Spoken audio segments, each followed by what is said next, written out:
us today, but maybe we'll do like a follow up later on. That might be the way to do it. Yeah.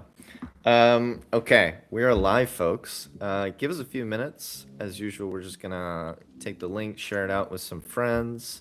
But if you're tuning in, let the world know, and we'll be getting started in just a few minutes. So give us a second here.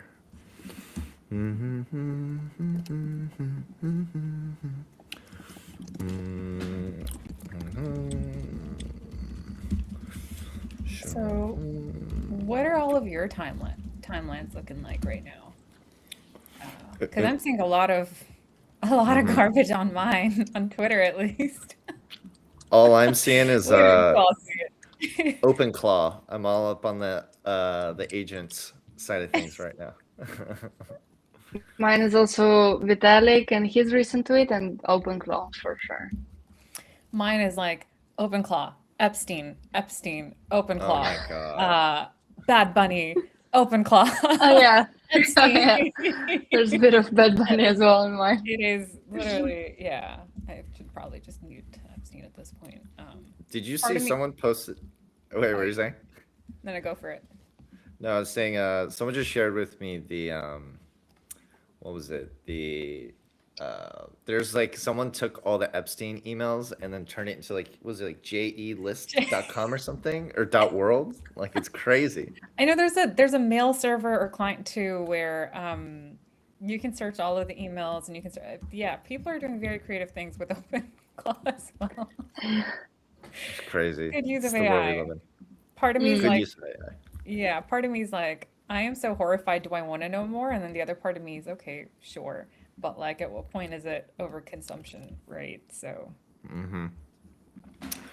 Well, with that, Every time you let's get scroll the started. feed. Yeah. Locked in for good.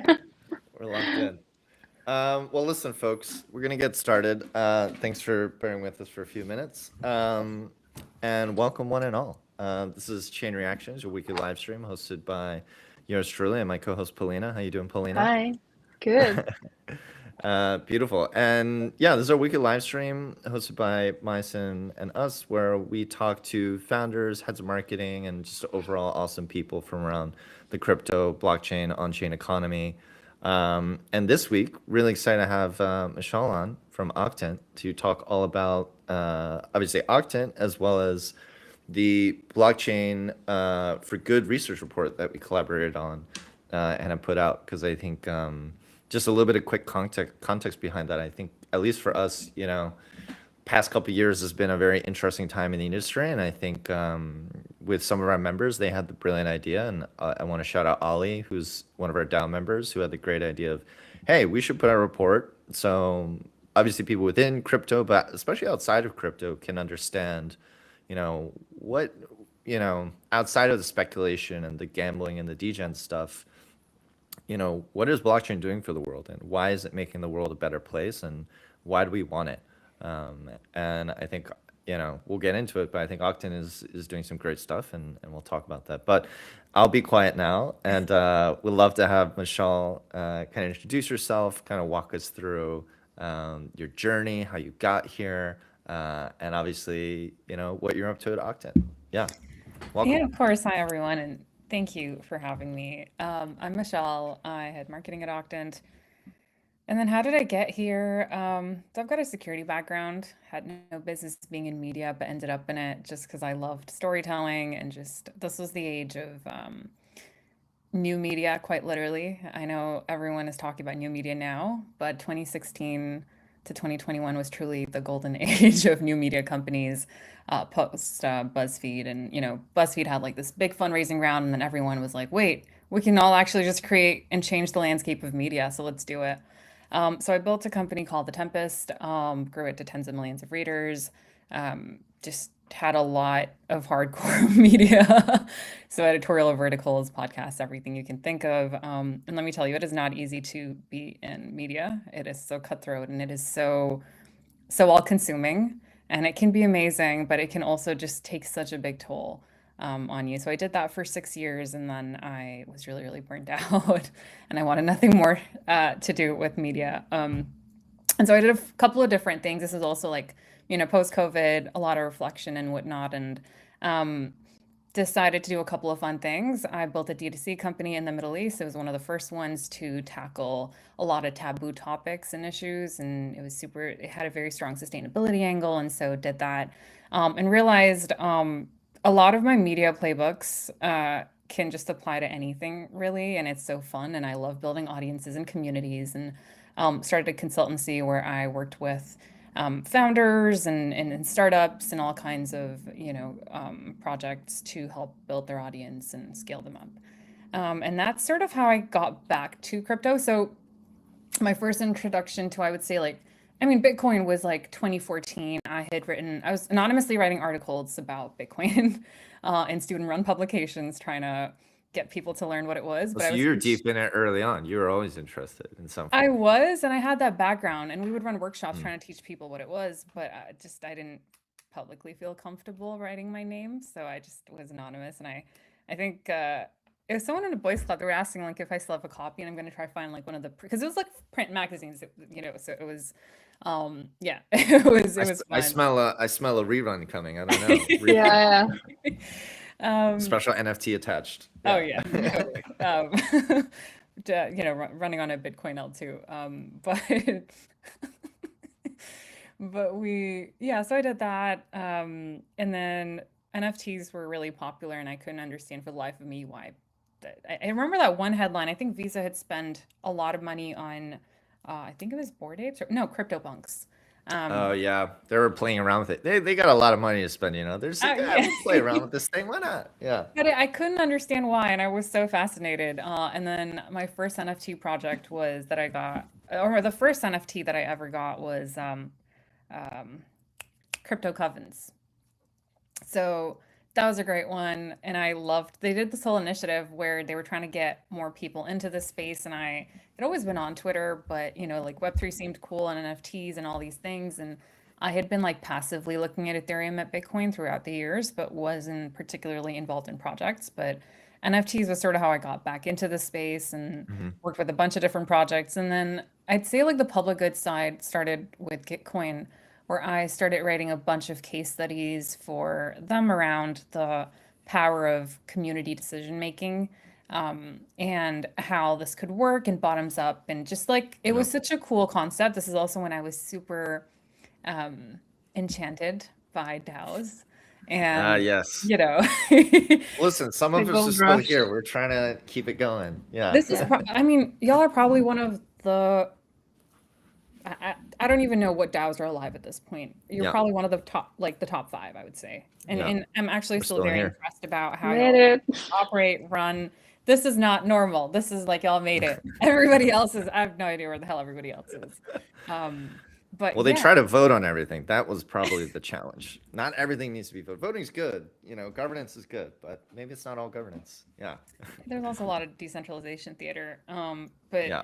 Exactly. Yeah, there was. So that's when I was part of like Bankless and Gitcoin, Protein Radar. Like I loved DAOs so much, and just was super interested in token models. Did a bunch of reports on that, and that led me to public goods. And then I just thought there is so much money in grants. What is going on? Why has no one done a report on this? And where's all this money going? Because you see all these programs giving out money that feels like fuck you money. Excuse my language, but like what is happening? Why aren't there more reports on this? And so Eugene heads MetaGov, where he used to at that point. We decided to partner together. We co-authored the first State of Web3 grants report. And that was a very fun exercise because we got to have a really in-depth look into how these programs operated, got to hear a lot of horror stories too, and just a lot around what was happening with funding or lack of.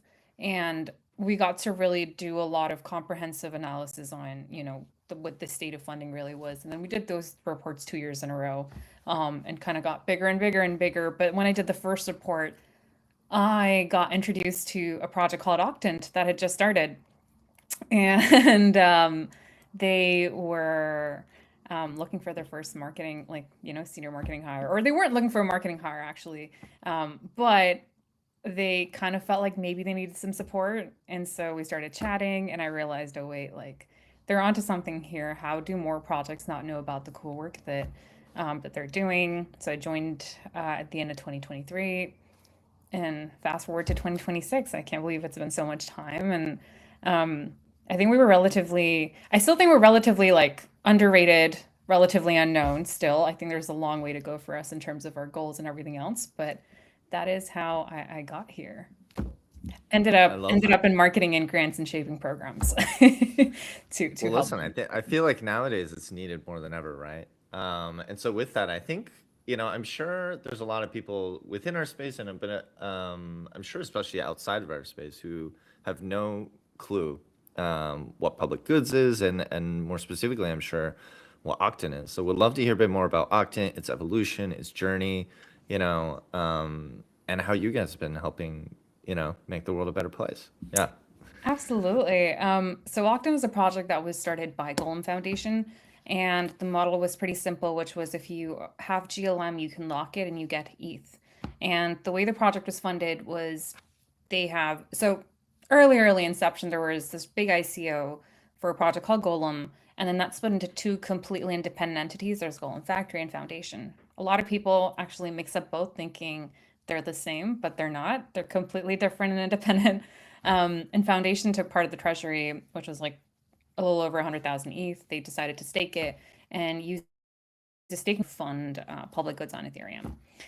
What are public goods? We're going to come to that. But if you have GLM, which is a token, you can use it by locking it on an app called Octant. And every 3 months, you had a 2-week period where you could either take the ETH personally, and you could allocated to a project. The projects were usually either pre-chosen or there was a vote that would happen, and there would sometimes be a theme. But if you chose to allocate it to a project, you would get matched. So say you're putting in, like, you're using yield to fund a project, and it's not your actual like amount still stays protected. Like your initial GLM can be unlocked at any point. And so that was an interesting model, and it was very different because in Gitcoin and the model that most platforms have is like you're personally donating. This is a little bit different where you're locking your tokens and it's rewards on top of that. So that's how we started. We've given out roughly 1 million every 3 months since we started our first funding round. We have had 10 funding rounds so far. We're going to be on our 11th one, or is it 12th one? Because it's 0 to 10. Yeah, we're on our 11th one now. And so it's been, we've had quite a few funding rounds, and been giving out that amount in ETH quite literally to projects. In terms of what public goods are, I mean, I think the textbook definition would be projects that are open, accessible, benefit everybody, sort of for like the positive good, I would say. And so in Ethereum, that means it could be technical projects and infra projects. And there's a lot of ways to interpret what a public good is, because there's definitely been a time where everyone thought they were a public good. And one of the hot topics on Twitter still can be Pizza DAO. Is it a public good or not? And Pizza DAO members who love and are so passionate about Pizza DAO do believe it is a public good. So if you go onto Twitter, you'll get all kinds of definitions and interpretations on what is a public good, and that's very interesting. Wait, quick side note. Can we get into that? Because I don't think I've seen this specific debate. I have been to a Pizza DAO event. I guess thinking out loud, to me, I guess my understanding of Pizza DAO, right, is that everyone kind of puts money in and then they kind of choose to help throw pizza parties around the world if you ask for funds and whatnot. So theoretically, Pizza for good. Yeah, it's pizza for good. But what's the counter to that? What's the challenge that it is not a public good? I guess I'm curious. Well, the interesting thing is, Pizza DAO, I mean, Snacks is, I love Snacks as a community builder, probably one of the best ones in our industry. He's a G. Absolutely. Well, the counter is like, sure, and everything is accessible, but then what is not a public good? Because you can technically use definitions to justify anything as a public good. Like, is this podcast a public good? It is open. It is accessible. Anyone can consume it. Right. What definition? So is it about the motivation? Is it like the desire to create profit that impacts that, or the lack thereof? I don't know. I'm just thinking. I mean, to be honest, like for me, public goods is always like equals non-profit. So these are, doing something for the lesser fortunate people. So, for example, if Pizza Dog would throw a pizza party for its members, right? It would throw a pizza party at like a, for local Yeah. people who are in need, for example. That then it makes sense. I would call it public, but Pizza for Good is Yeah. another thing. So Like maybe it's more just a pizza community rather. That's the counter, I guess, is it's yeah, I don't just know. But it's Yeah. not, because they have so much more. I mean, Pizza Dough is an interesting one because they have so Yeah. much work in, that they put into organizing and all of that, and just educational elements too. Yeah. But yeah, with that definition, you definitely have questions around what exactly is a public good. So what we had to learn really quickly was you can't just fund public goods. You have to get very specific around what you're funding if you want to see results. And then we have had a lot of experiments around different aspects of funding and themed rounds. So we did a climate round last year, and we funded both crypto blockchain projects that were in climate, but also just traditional climate projects that were doing good work in a bunch of regions and crisis areas. Like one of the ones that I'm really proud of that we were able to fund is a project called Blue Filter that helps with accessible water. And they've had their water filter that does not need electricity and whatnot. And it was primarily being used by farmers in the West Bank. And after what was happening in Gaza, it was actually being used by people in Gaza too, just for drinking water. It was previously being used for farmers, but when you don't have access to water. But like that was one. There was definitely some really interesting projects in Ukraine, coral reef projects, like just different aspects of even climate access and work too. So that was really, really cool. And then we've also funded creators. So end of last year, if you saw $1 million for Ethereum creators, that was our first round funding. Yeah, I remember that. Yeah, I think I had some yeah. friends actually participate. I think some are listening right now actually because I remember them talking about it. We Yeah. had some fantastic people and Yeah. projects participate, but yeah, we did that. So we've done a lot of experiments with partners too now, and our model and what we've become now is we've grown out of just having you need GLM and then you're gonna get ETH and participate in funding rounds to Octant as its own entity now. And we're building tools and infra and a lot of funding experimentation and R&D around how to onboard, allocate, distribute, and evaluate capital. And then there's a lot of other aspects. Like we really believe in the sustainable funding model, and so we launched our DeFi vaults last year. What those do is instead of just, again, depleting your treasury, use DeFi yield to fund whatever is important to you. And so using, yield as a funding model is one that has worked for us really well and effectively. And so we've built these DeFi vaults for other people, our projects to do the same thing.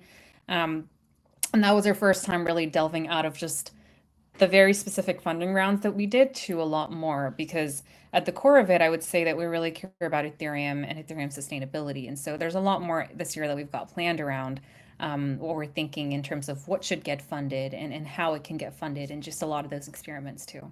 So yeah, that's us now. I'm curious, how often do you guys run these projects? Because I mean, you mentioned that you're evolving now sort of the evaluation criteria, right? So I'm curious, what has it been maybe before, and how do you see it evolve in the future, if that's not too broad, because I feel like it's And I'm sorry if you hear meows. My cat is he's trying to get some attention in the background. You can bring the cat on as a guest too. We don't mind. I wish he would let me do that. He just he's just like Love his he's like face. no cameras, please. no cameras. cameras. Very much, yeah. No paps at all. But in terms of the funding round frequency, so, and this is one of the coolest things we just shared on Monday, which is we're going to have a cool new experience for our users. And we've been working on this for a while, but our previous funding rounds would be 3-month cadences. So 3 months is like the locking period, and then 2 weeks for allocating it, where you take an action. What we're building now kind of frees us, because we have a lot more flexibility in the kinds of rounds that we can run, and in terms of the time period, and even just a lot of other aspects. And we didn't have that flexibility because of the tech side before. So we are actually in the midst of thinking through our strategy for this year around what should be funded, why we should be funding it, and what kind of results we're looking for. We are just starting that work for this year. So I'll have a lot more in the next couple of months, but at least for now, one thing we've gotten really clear on is it's easy to say you want to run a funding round, but there are so many logistics and ops that people don't realize. Like the application cycle, for example, we have realized that having a limited number of projects is very effective for funding, especially if it's a big pool you're distributing, because it's better to have bigger pools versus having hundreds of projects who don't get as many amounts. And even for quadratic funding to come into play, like a lot of people don't understand how it works, right? So having a limited projects that are pre-vetted and pre-selected really helps. Having people vote on the first selection of projects is not as effective because it becomes a popularity contest. But if the projects you selected already are vetted and you know they're great, no matter how the funding plays out, it's a good project getting funding. So, Yeah. it kind of removes a little bit of risk in terms of if you're going to Sybil, at least it's a good selection. So, that's like one tier that you sort of crossed off. In terms of others, like the application cycle, right? Sifting, like the creator one was an interesting one because we got hundreds and hundreds and hundreds of applications, and to finalize 30, like that is, we went through, I think it was over 1,000 hours collectively as a team just to go through and revise all these different projects and keep shortlisting to ensure we had a good selection that was representative of the world, of good work, of the kinds of projects, the kind of content, the kind of channels, and then even what would help grow Ethereum, right? So that was a really, really tough one, and it was a really good learning lesson. And that one we had done with the Ethereum Foundation's funding coordination team. But in terms of frequency, like there's a lot of funding experiments. Like right now, we also have a funding round called Stream Vote. And that's a cool one because anyone who got a POAP at DevConnect and our current users can vote on it. And you can quite literally stream funding continuously. So projects keep getting funded on a minute by minute basis, and this keeps them accountable. It's sort of like other projects can add to the matching pool, but it adds accountability where it's not just, hey, you got funding and now you just bounce, right? You can actually even change your votes if other projects are performing well. So as a decision maker, that's like an interesting one because we were curious how people would vote and allocate, and we saw some interesting results there too. So yeah, we have been doing a lot of those rounds in terms of like frequency and stuff. And yeah, I think it would just boil down to put some time into thinking about what kind of results you want, what you want to see, and then think through every part of that funding round, not just before, but even after, in terms of what kind of support projects could need or would need. And that definitely helps make a round better. Yeah, and I think this is all really interesting here, right? Because I think it's something like that, a little bit of that behind the scenes stuff is things that most people I think are not thinking about, right? They're just like, yeah, you get a grant or you get actually, do you consider a grant, or how do you, it's not a grant per se, is it? It is a grant. It is a grant, but it's sort Yeah. of it's in some cases, I guess it would be like a retroactive grant and a Yeah, mix right. of what you can work on. So it's sort of like a mix of both. Yeah. If you're a completely new project versus someone who's shown results and delivered and all of that, like, you Yeah. probably have higher chances of being selected because you've proven that there is some It's just level of result. better Yeah. credibility, Mhm, right? exactly. Yeah. One question I have, and I think we both kind of know, but just again, like I always love, I think a part of this exercise is a bit of educating the folks, right? Which is like, so what is it specifically about blockchain? I think that you think that, because public goods, it exists outside of the blockchain world certainly, but I think it's definitely an area within our world that has taken on definitely some importance in many ways. But so yeah, I'm just kind of teeing you up here, I guess, which is like what is it about blockchain that unlocks something different, right? Rather than like, why not just do this with just a regular grants team and just cash or dollars or whatever it is. Like, why Ethereum and all this? Yeah. I think the speed is definitely one. And I remember when I was interviewing grantees on the case study side even years ago, the big difference, and even with the current climate projects that we had last year, the big standout thing was, wait, that's it? We have the funding? Like immediately?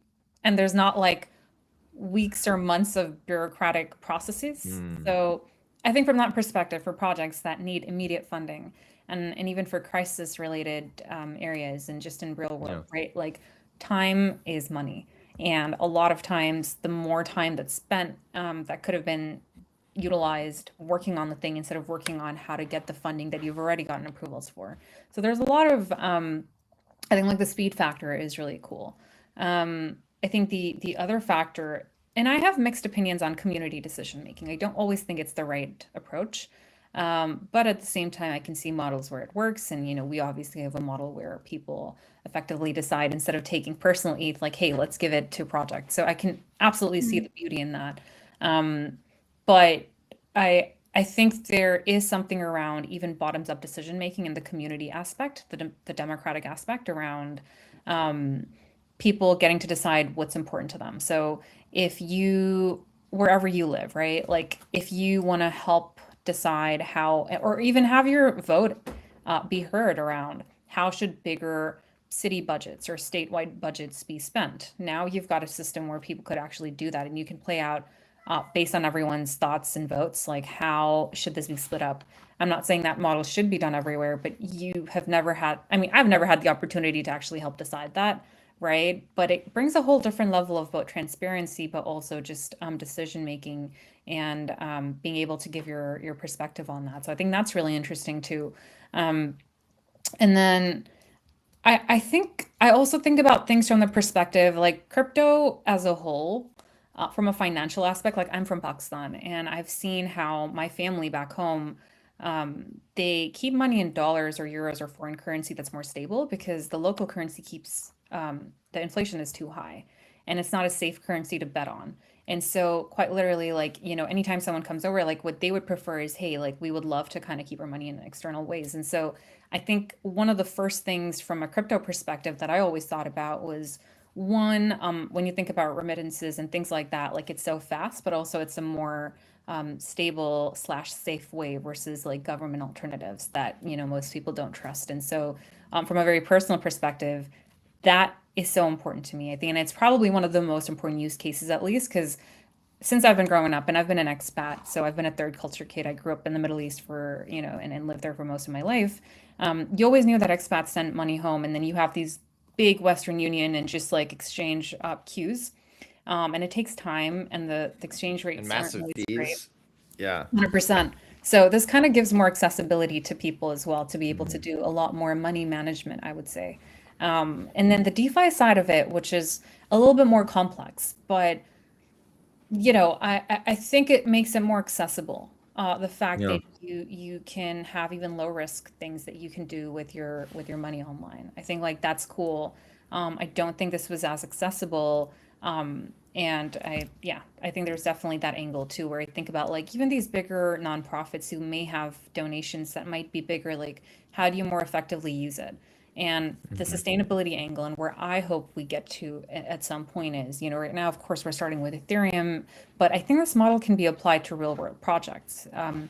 If you have your money in crypto and you're putting into low risk DeFi, and then you're able to deploy it over time, you are generating funds.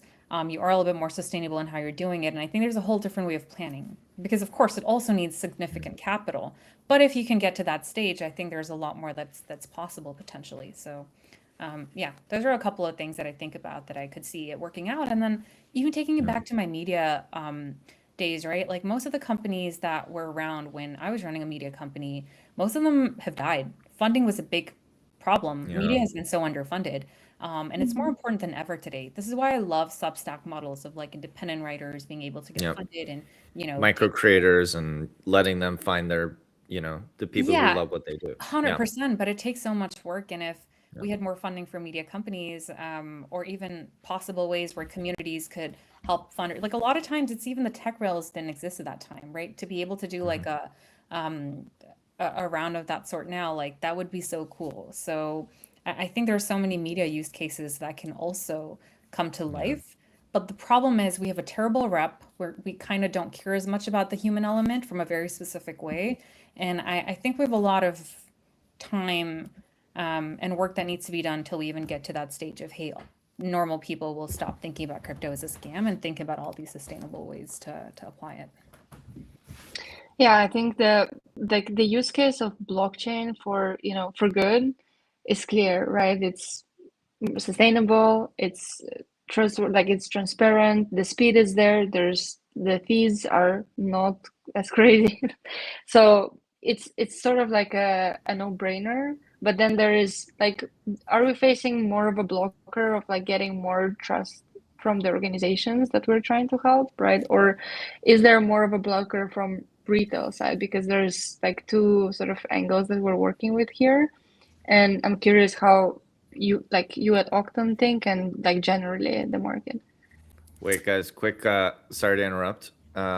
We may have a special guest speaker pop on. Oh, It nice. was like kind of planned, but not planned. So we're just gonna wing it and go with it. But please, Yeah. Michelle, finish your thing, and I'll get him in, and we'll keep moving from there. Of course. Yeah. I think from the first point, the institutional side, sure, of course, we need a lot more work there, and I see us at some point leading that work too, and at least playing a key role in those conversations. So that is absolutely a thing. And then from the retail side, I think that awareness already exists. Maybe not everybody, but especially in regions where these challenges exist. From the financial side, there is awareness, and need sometimes also forces you to learn. So one of the coolest even success stories was Stellar did this work with, I believe it was the German government, and they were able to, they had a bunch of doctors and nurses and whatnot, and then they were able to help fund them through crypto. And then the off ramp, they actually worked with P2P and different like on the ground, a whole network of folks who would help with the off ramp side, and that was fascinating. So, and that was just because normal bank transfers would not work, and it was so hard to get money into Syria, yeah. So just for operations and whatnot, and so like it was just interesting how things are being done. They're never front facing.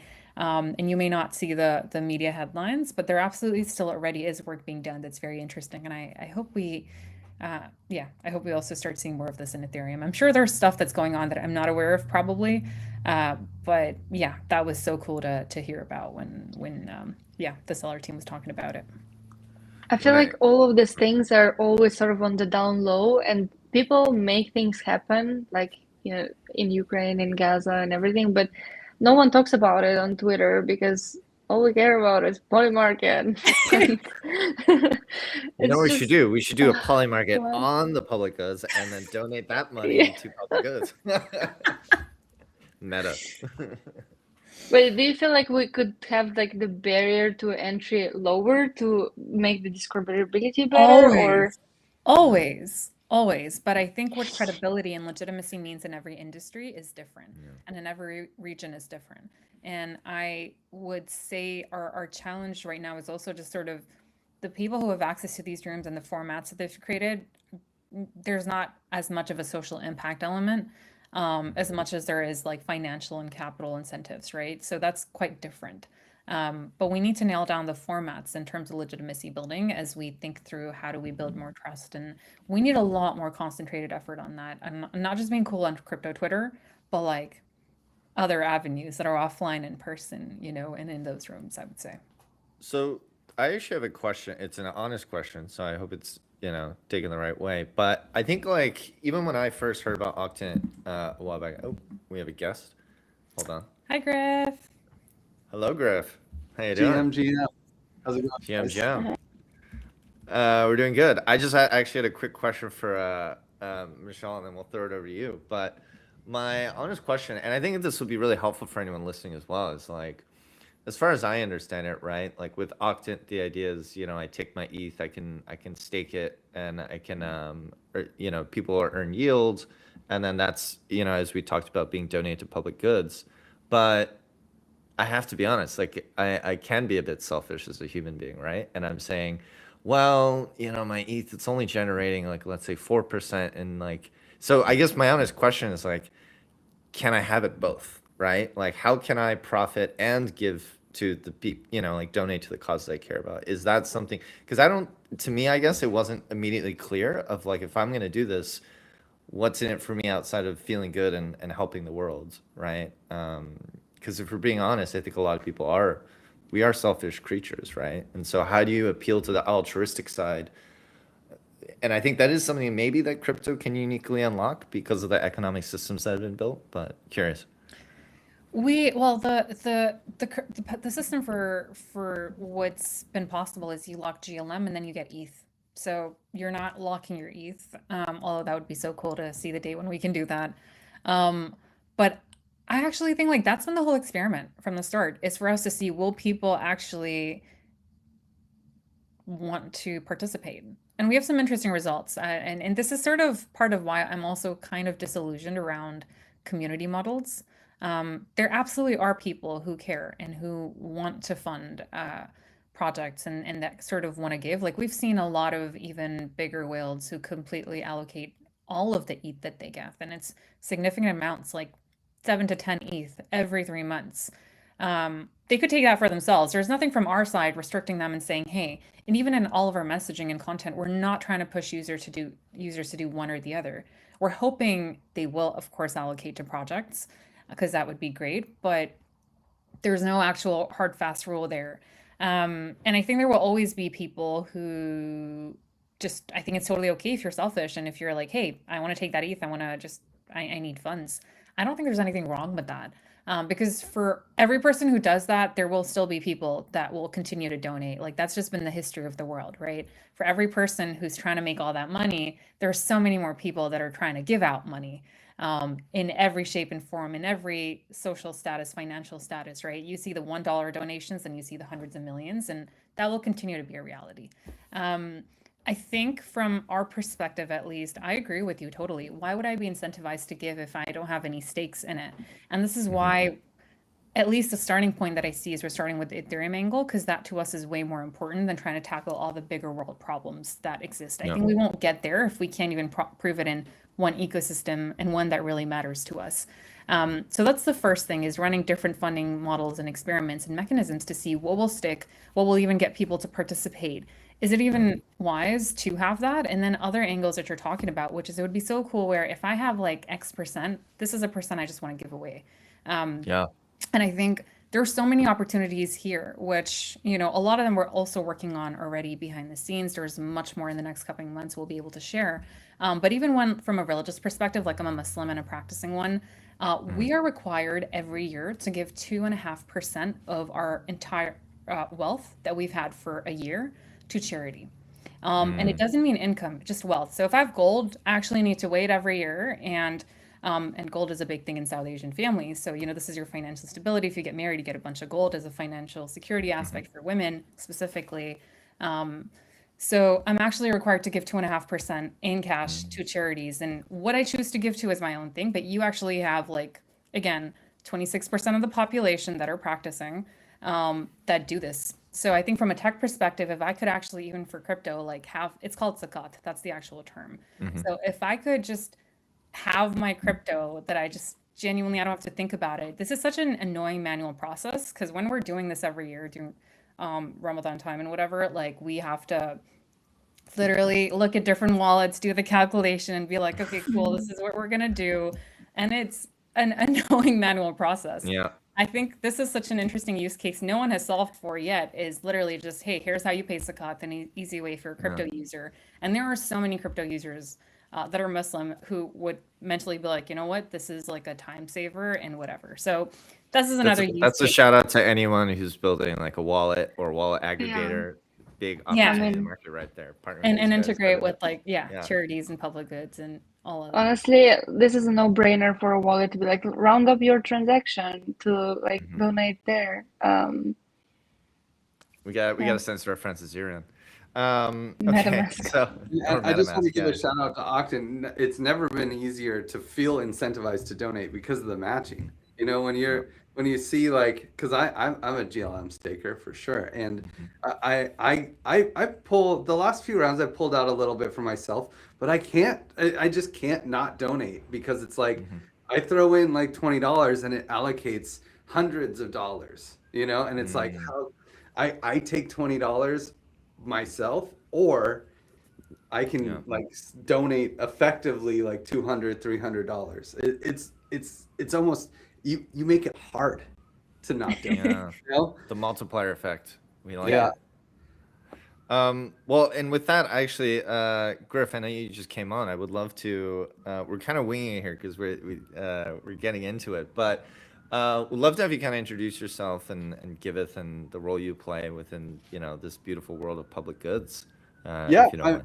Yeah, sure. I mean, I founded Giveth in 2016, right after my first project, the DAO, was hacked and all that stuff, right?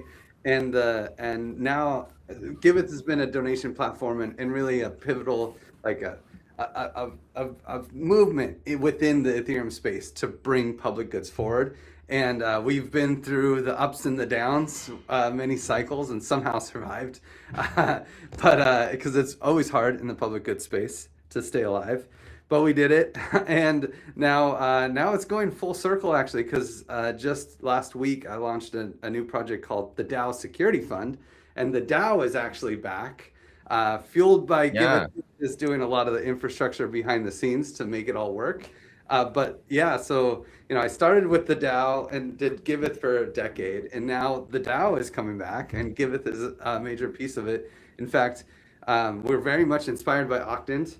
The DAO had like in edge case funds. We're talking like the DAO was so huge back in the day. It raised 14% of all Ether in existence at that time. Crazy. And when the DAO hack happened, 97% of people were covered by the hard fork, right? 3% of people were edge cases. So I led a lot of different teams around solving the problems after the DAO hack. Whether it was the White Hat group, which rescued a bunch of funds to protect it until a hard fork, and then also rescued funds on Ether Classic, giving everyone money back. So the DAO hack is this weird thing where everyone actually made money.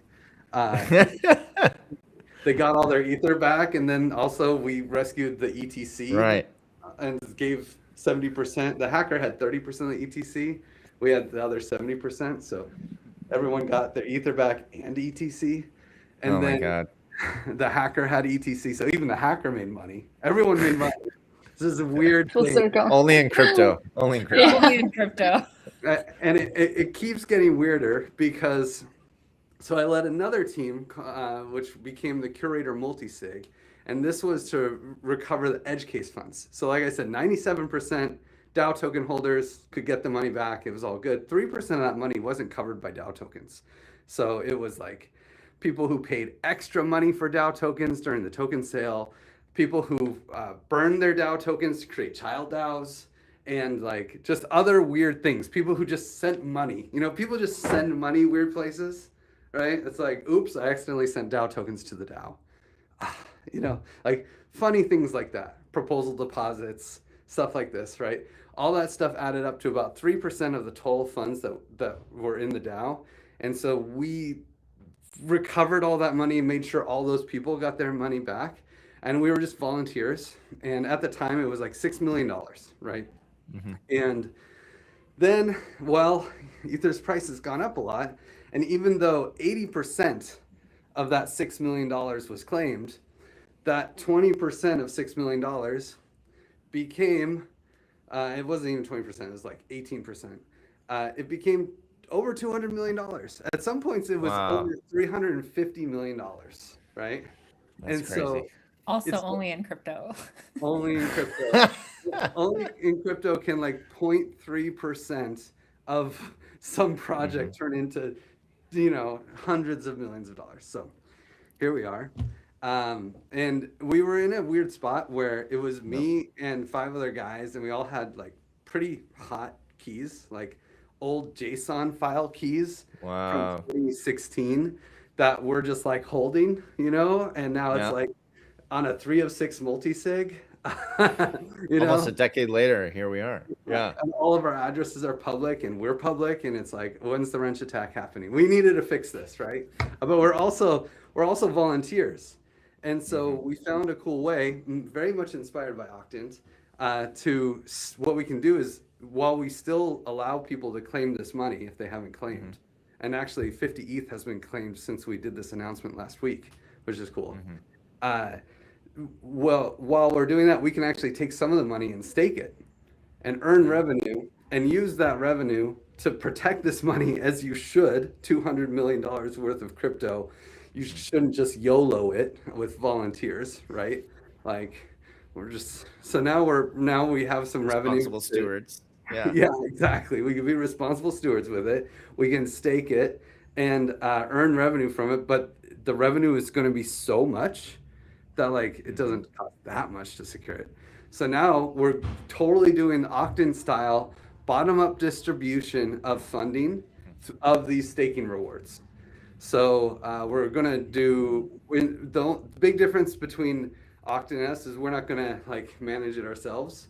We're gonna let like other DAO providers maybe even join forces with you sometime, Mashal, on like actually doing a distribution for Ethereum security. Collab. Oh, Definitely. for sure. I love that. Absolutely. Yeah, that would be so cool.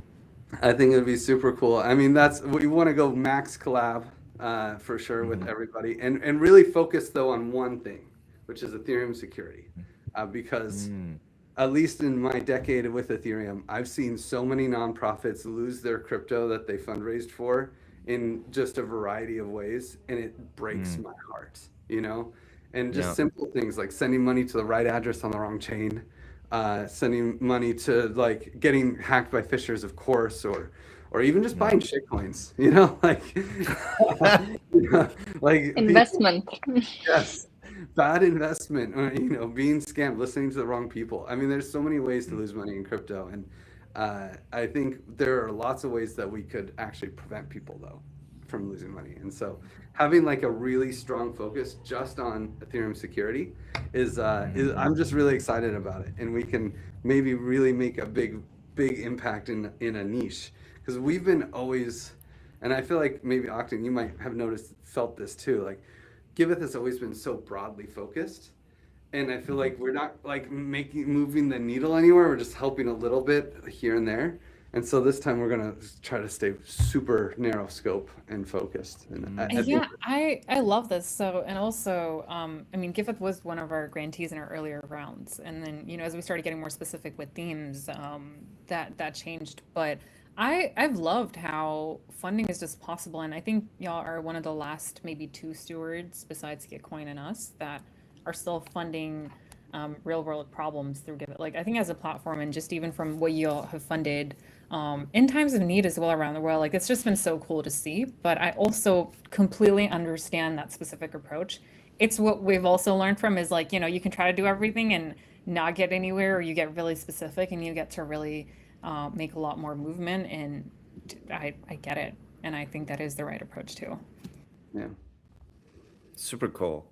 And it's great to see, like, I think, as you said, full circle, right? Like the DAO, it's back, which is crazy. I think Mashal and I were just, you know, we were talking earlier, we're like, how many DAOs are there really left, you know? And so just having one of the OGs come back is really cool, and making an impact. Yeah. And actually, I would love to kind of zoom out a bit, and like, since this is a very kind of like ETH public goods aligned conversation here, it's like zooming out, like I think we're in a very interesting spot in not crypto history, but I guess like in time right now, right? Like it feels like there's a lot of bullish momentum, I guess, at least from my perspective, but curious to get your guys' thoughts on where are we as people who've been in the space for a while. What are you guys most excited about? I mean, Vitalik just posted yesterday, right, about this whole, not that we don't need L2s, but L2s need to exist beyond just scaling. They need to have a purpose beyond scaling, right? Because it seems like ETH is actually starting to scale and potentially solve that trilemma, right? Potentially, TBD. But hot takes, I don't know. Curious to hear what They're like, yeah, not sure. yeah. Well, again, it's like, so let's see. I want to hear it. Yeah. The bull comment on like a week of like just down 20% or something crazy. Yeah, the market ship, but that's a separate conversation. We're gonna talk about that. Oh yeah. But I mean, I'm bullish on the community. I feel like also when we have the bear market kind of trends, like the vibes get so much better. Yeah. It's less about like making money and and more about building. And of course, AI is just going to be huge. I mean, it's making it so much easier to build. Like we're rebuilding Giveth from scratch because now we have the tools, and it's going to be fast and easy. And like it's been major for us too. We've been trying to build a lot of our, like, as like a marketing DAO, like we haven't been able to really, there's no infrastructure for us, you know, like we hacked this thing together for 4 years using Airtable and Notion and everything else, and we're like, how do you we have to pay a global network in USDC, but then we have to and the same thing. Like now with AI, we can like build these things so much quicker. It's incredible. So actually, I wanna kind of build on that actually for both you guys, like, and maybe Mashal, I guess, since Griff just said his thing a little bit, but like state of ETH, obviously, but like, have you guys been thinking about, hate to do it, but AI and how it plays into Claudebot. all this, everything you're doing? Claudebot, when Claude Octant, Octant Claude. Yeah. Keywords, insert, Claudebot. Insert. Notebook. Listen, Small Griff brought it up. bot, I didn't mention it. We are running a lot of experiments Yeah. and we're also, I think, across different teams, we're both running experiments and trying to see where can we chop off, like, and what can we make more efficient in terms of, chop off in terms of like time usage, right? If you have tools that can help make you more efficient, even your daily schedules, like, why not? And then we have a lot of even individual team members that have done some really cool experiments. I think one of our social media lead created something called Mashal.xyz, where anything you type, it's gonna edit it in the style that I would. Oh, amazing. Let's go. So these are like internal marketing experiments, right? Like maybe the person like who is editing all your content and overseeing everything, like you literally create. I'll tell you right now, when we finish this Riverside already at the platform we use, it chops it up for us. So I can tell you, I love you, Rogan, but your job is definitely getting easier. Absolutely. That's And then our creative lead, Sarah, like she has been, I mean, our videos, I mean, using AI tools and literally, those are not real actors we're paying. Those are AI actors, if you want to call them that. I don't know the right verbiage is for AI people, things, entities, deities. I don't know. Just don't kill me when you do take over. But just overall, like, I think there is no choice but to learn and to experiment. And I still think we're, like, from a security perspective, I have so many concerns around a lot of things, but I don't think that should stop experimentation. So we're going to keep doing stuff from a marketing front. Like we're trying to, okay, I'm conflicted because part of me, like, I don't want to let AI near my writing. I just, no way, right? Everything else though, sure, let's try it out. And I know AI is being used so much, but even as an editor, I hate it. And I hate when writing feels so AI. And this is why I've been going to Substack to read longer posts because I can't with Twitter AI. Even when it's better AI editors, like, it's still so clear. I just need to read human content. I am sick of this. So I think there's pros and cons. I think people have overdone it already on Twitter, and that's why the timeline feels so annoying right now. But after scrolling through Substack, it felt like old school Tumblr times. And I was like, wait, this used to feel so good. Scrolling used to feel like you were connecting with people and not with their AI edited versions and voices. So I think there's good ways and bad ways to use AI from a marketing perspective. We don't want to be left behind. So of course we're going to keep trying stuff out, and I'm also open to it, but the media side of me is still like, not near my writing. So well, here's my question though, is like, what role, and I don't know, I don't want to like force anything, right? But I am curious, like, what role it will play in eventual like public goods, whether it's, I don't know, like, does I it can tell play you, a I'll role? give you some Does it ideas, not? like reporting. Yeah. So much of time gets spent on reporting what you've done in updates and stuff for funders. If you have tools that help automate that, and if you've already got your files and, like, I think AI tools can help with that. Even with reporting sides, the evaluation side comparisons, like even data comparisons and whatnot, in the operational processes as well. Like, there's a lot that it can help save you time for, and like, that's pretty cool. I think I think there's huge opportunity for public goods and AI. Just ridiculous. I mean, from so much knowledge work can be done and give access to, like, imagine if every person who's experiencing homelessness, they had like someone they could talk to constantly that would help them get through their tough times, right? Just like in your pocket psychologist. What a public good would that be? Or even resource allocation, right? Like, there are experiments even around, a lot of times resources exist, people just don't know about them or don't have access or don't know how to get to them. So I think just building off of what Griff, you just said, if there that's super cool. So like public good agents that, like, in the best case, they'd be human, but we have to be honest with the realities of the world. Like, we can't always afford that, right? So enabling broader access to information, like you guys are saying, that can really help people in need would be pretty major. Yeah. Yeah, a lot of different angles and possibilities. Who's building this? Someone should build this. Oh, I'm sure Yeah. so many people are building it. I'm sure of it. I mean, there's so many applications. You know, that's just like one random thing, right? In fact, there's have you guys know virtuals, right? Yeah, of course. They have 60 days AI. It's a really interesting project. I'm almost thinking about getting some Givethers just to experiment with it, because they'll actually pay you $5K a month for 2 months to launch a token for an AI agent, right, on their platform, and they'll give you 10K to do it, and you just have to build in public. And so, like, you know, you could build an AI agent that is doing some kind of good, and people could actually invest in it. Because, you know, this is the angle that I always thought I would love to see public goods like take as an opportunity, be able to invest in public goods. Like, that's why I love GLM. I can buy GLM, and I feel like I'm investing in public goods, you know, give tokens, and even same with Ether and Bitcoin. You know, when Bitcoin came around, you know, how would you send money to someone in like, you know, the continents away? And take days and all this stuff. Now anyone in the world could create a Bitcoin address and receive money from anyone else in the world. These are like financial roads. These are public goods, you know. And how is that funded? Not from donations and not from taxes, but from economics, from issuing a currency and creating demand for that currency. And I feel like that is the secret sauce to public goods. That's even the secret sauce that governments use to fund public goods.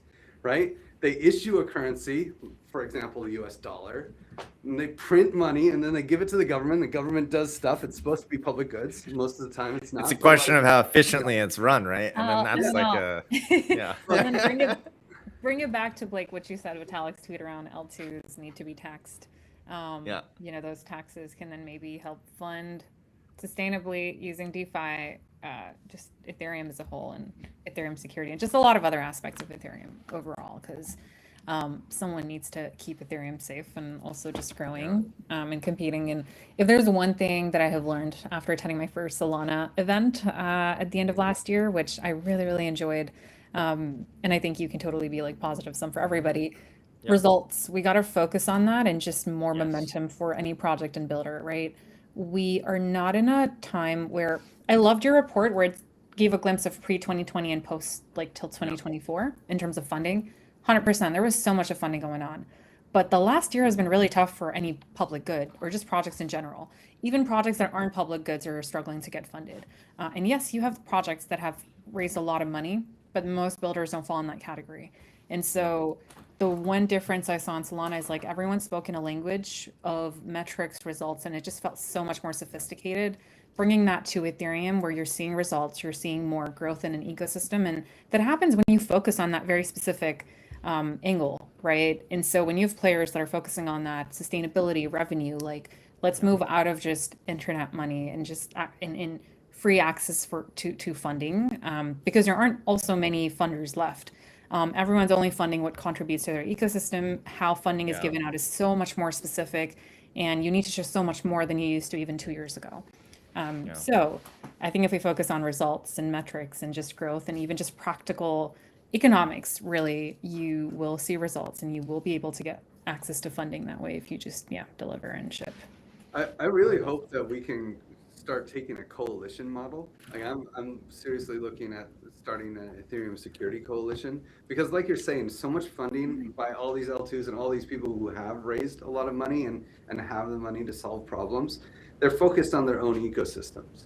But some problems are across many ecosystems, you know, and that's where coalitions of aligned, incentivized individuals could actually contribute into that, and hopefully we can solve our shared problems together, as opposed to everyone's just like looking in their own ecosystem and maybe free riding off the people who end up solving these collective problems. Yep. Plus one to all of that. Well, listen, guys. I really want to keep this. This is a really fun conversation. I'm really glad we have this done. This is. We might have to do a follow-up at some point, I think. But unfortunately, we do have to get running. But I would love to kind of cap this off with. Normally, at the end, we do rapid-fire questions. but I think we have 2 guests here today, and I think, well, if you don't mind, I think we just ask the last one. Maybe we Yeah. just skip the others. Yeah. We have one question we've asked every guest. We've done a couple different iterations of this over the years, but every guest we always ask this one question, which is, it's more like a self-reflection thing of if you had to look back at the past year and all the stuff you've done, you know, at your job and otherwise as well, but like, what is your biggest professional learning? Is the main question. Execution beats everything else. Consistent execution. You know, it doesn't matter if your strategy sucks. It doesn't matter if the timing sucks or the market's not good or great or whatever. Like, I think as long as you can execute, and a lot of people can't, there's going to be some level of learning. I think if you're an execution first person and you can execute well, no matter which area, field, whatever it is, you will just get ahead. And I think a lot of things are just the long-term game, right? Like a lot of people are like one-hit wonders. They do one thing really well and then they don't really know how to sustain it. But if you can constantly keep executing, it's something I tell my team as well. It doesn't matter how many wins we had last year, but we're only as good as our next one a lot of times. So no, you're right. Yeah. So you just, I mean, the reality of the space is we're in a very hyper competitive world and time and ecosystem too. So you got to keep executing. You can't just, there's no time to be passive. And I think as a professional learning, that's the only thing that's kept me and brought me to where I am is like, I pride myself on execution. I pride my team on that. And if you can't do that, you kind of don't have a space, at least in my opinion. Like, this is what I respect too. Getting shit done, being consistent, showing up every day. Because it's like you fuck up today, you know, it sucks, but you just got to pick yourself up and keep moving the next day. And eventually it stacks, right? I think that's kind of what you're getting at. Yeah. I love it. For me, it's don't count your chickens before they're hatched. You know, like do basic accounting and have what do you call it? Like, not plan B, but more like backup. You know, in case, make sure you're leaving yourself some room to breathe in case things don't go the way that you expect them to go. I have this problem. I'm very optimistic, you know, maybe even recklessly optimistic. And so things that I think, oh yeah, that's going to happen this way. This is going to happen that way. These things will all happen. That'll be great. Right. You know, making plans, like I've saved myself many times this year, just having plans like, okay, yes, that will happen. But what if it doesn't, you know? And like, wiggle room allows you to be consistent, right? Because if you go all in and you lose all your money or you run out of budget, then you can't keep pushing, right? How are we going to keep paying the salaries? You know, I don't, you know, these are tough times. Layoffs are all around. I don't want to lay off my people. And I definitely don't want to be in a place where you have to lay off huge swaths. You know, you got to make some cuts early. You have to be prepared for potential downturns. You know, and so if you can be, you know, sure, I'm going to be recklessly optimistic. There's no way around that. It's just we need the world here and there. It's okay. Yeah. But I still can also be prepared for if things go poorly, and you know, and make sure that I'm always under promising, over delivering. You know, along the execution. You know, I want to maintain that, and so how do you be recklessly optimistic but not overpromise? You know, you have to have some backup plans. So that's I love that. And the financial part is so important too. Like even like personal finances, but also just like company finances, you owe it to your team to be good at that if you're a builder. So absolutely. Because you can be recklessly optimistic and it's important, but if there are other people who are counting on you, you have to be responsible too. Yeah, right? Accountability too, right? Like this is just a big part of that too. And it's one that I just think most teams didn't even consider and factor in, like the exodus of layoffs this year, even just from like last month to this month. Yeah. There's so much of like good talent and great people that are on the market right now. And it's not their fault. It's just, again, budget cuts, right? People overspend and then realize, oh wait, we can't afford any of this. So let's cut everything down. And I think that's just so unfortunate. No, I mean, it's funny because my team, you know, we have all this DAO stuff that we have to do, and the team is begging me to hire, and I'm like, we can't, because we still have people on our team that don't have hours. We got to use the people, you know, you got to have commitment to your team and who they are, and they're not AI bots, they're real humans with families and job, you know, and they need this money. So yeah, that kind of commitment is really critical, and don't want to overstretch. Yeah. All right, folks. I hate to do it, but we got to get wrapping. Thank you, guys. But this was That's- incredible. Thanks so much for contributing to the report, for doing what you do. I'm very excited for 2026. I smell a collab coming. And yeah, let's see what happens later this year. But thanks so much for coming on. Thanks for being a part of this. And we'll see you guys soon. We'll see you at the next conference, maybe. Yeah. Thank you. Have a good one. And thank you for having us. Yeah, thanks, Blaine. Thanks, Felina. See you Thanks so later. much, guys. Have a Bye. good one.